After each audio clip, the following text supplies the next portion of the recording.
Welcome in to Bon Appetit. We do this every year, and I want to compliment the Kiwanis Club of Montgomery because they put on the Alabama National Fair. That is the fundraiser for them, and with it they have helped so many children and other projects, but very heavily they do a lot to help children. And Jack, I'm very proud, has been the president of the fair. I loved it. That was a great year.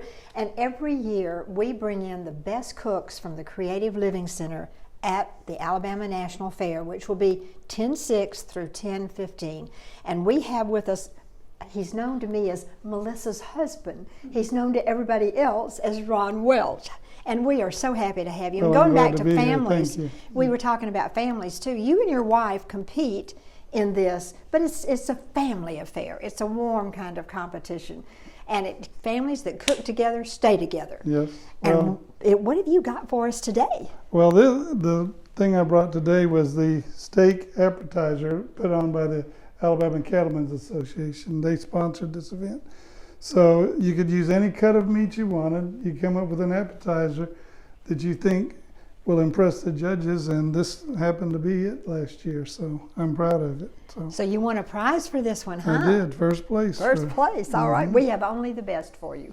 So will you tell us how you made this? Yeah, so you start with the meat. So for this meat, you want a lean meat. In this case, I used the round steak, but you can use flank steak, sirloin steak, and here's the key, you want to cut it thin, so it's thin enough to roll.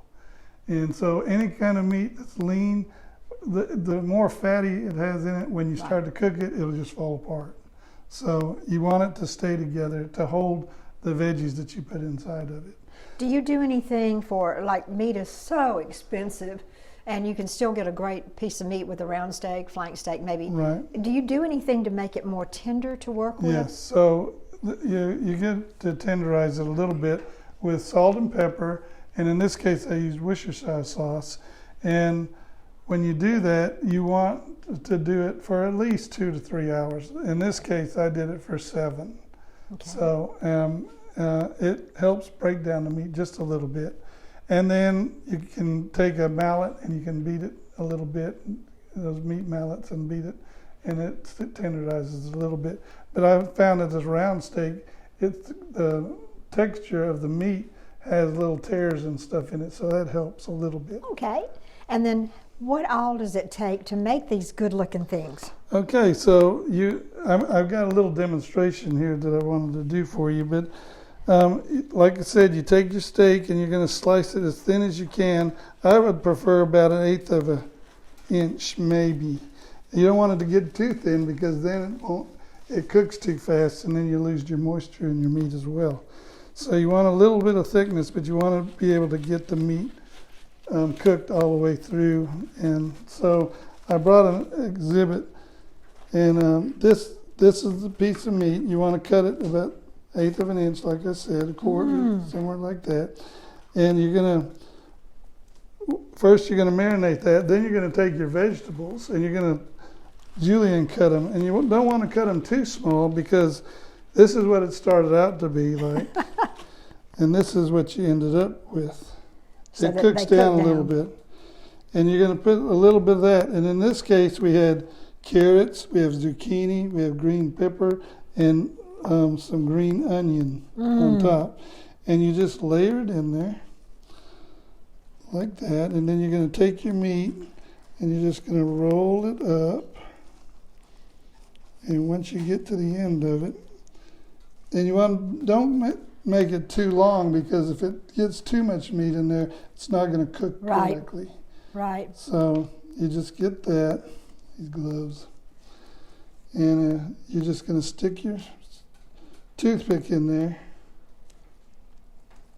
and just secure it with that so that it doesn't fall apart. And that works. And then when you stick it in the pan, you're going to lay that down first, and that helps secure it. That'll seal it. And then you'll put it in the pan.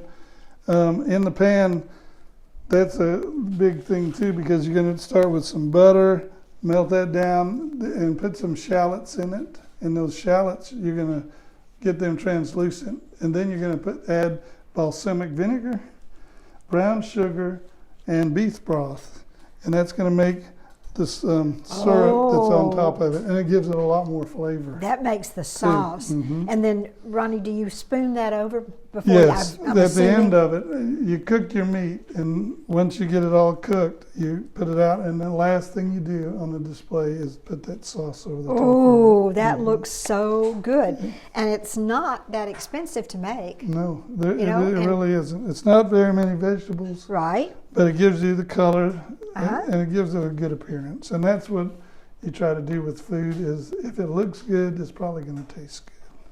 Well, half of it is just the way it looks makes it so appetizing too. appetizing. You're having a good time doing the cooking at the fair, I aren't you? do. I'm competing with a lot of women because Right. not the men don't come out there. I'd encourage the men to come out there Right. because there are a lot of good cooks out there that are men. So I just happen to be a good recipe reader. So that's what I like to do. We need to get a shirt that says "Real Men Cook at the Alabama National Fair." That's what we need. Yeah. Well, congratulations on your first place prize. Well, thank you. And that looks wonderful and easy to do and inexpensive, actually, It is. the way that It you've is. done it. Mhm. So thank you so much for being with us. And folks, thank you very go much. out to the fair, and we will be with you again next week. Stay with us. We'll be right back.